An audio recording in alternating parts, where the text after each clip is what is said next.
Vile vile tumekubaliana na hawa viongozi mambo ya port ya Mombasa, mambo ya port ya Lamu. Tumekubaliana mambo matatu. Ya kwanza, tumekubaliana hakuna port itabinafsishwa ama itafanywa kuwa private ya watu fulani. Hiyo tumekubaliana.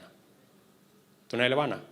Yale mpango ya zamani ya privatization na kubinafsisha port haitafanyika chini ya uongozi ya serikali mimi naongoza.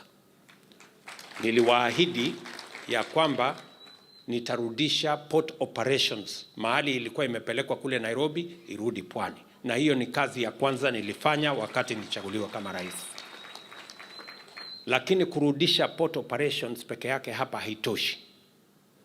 We need a whole port development plan, na ndio sababu tumetangaza vile tutakuwa na concession ya muda ambaye watu wataleta investment zao.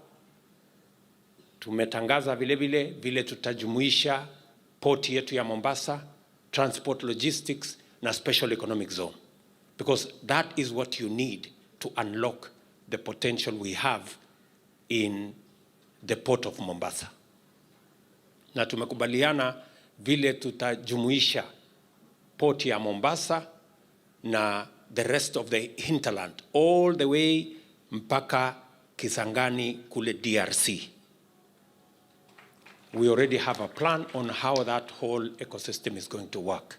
So tutaiunganisha port yetu ya Mombasa kupitia Nairobi, Naivasha, tujenge big industrial park so that some of the items badala ya bogi kurudi bila mzigo, pia tulete bidhaa kutoka huko ambazo tutatumia to increase the capacity of the port to export so that we can make more money.